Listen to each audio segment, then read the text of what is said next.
I'm Elisa Flores, and I'm here to talk to you about a small group lesson about exploring story elements, which is our lesson title. It is Exploring Story Elements. The main topic of this small group activity is to understand the story elements, and our objective is that by the end of this lesson, our students will be able to identify and describe key story elements in a text.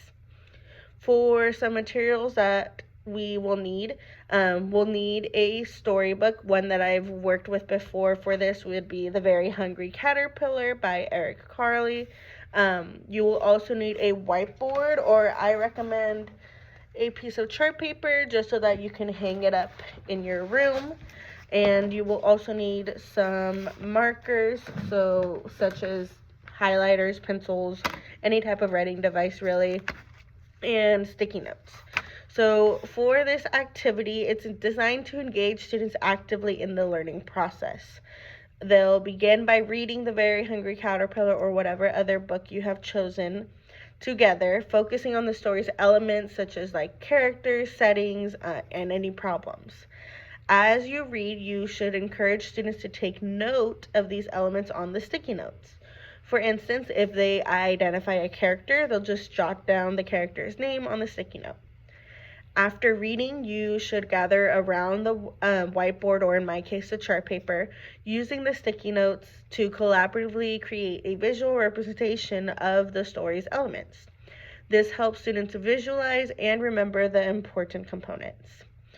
Now, for accommodations for this, there are some very simple accommodations you can make for students with special needs, such as visual aids. For students with visual impairments, you can prepare tactile elements like textured characters and objects related to the story to enhance their understanding.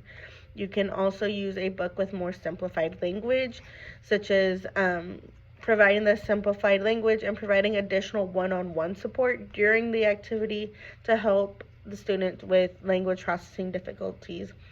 Even just making the group a little bit smaller if need be to provide that one-on-one support. You can also give extended time if needed. Grant additional time for the special needs students to complete their sticky notes and fully be able to participate in that group discussion. Now, as to why I've designed this activity for reading intervention small group, I feel that reading isn't just about decoding words, it's about actually comprehending the text, and understanding the story elements is a critical aspect of comprehension. By engaging the students in this hands-on and collaborative activity, I aim to make the learning experience more enjoyable and memorable. It encourages active participation and helps students internalize the concept of story elements, which will ultimately boost their overall reading comprehension skills. In conclusion, this lesson helps promote inclusivity, active learning, and comprehension. I hope it inspires you on your own teaching journey.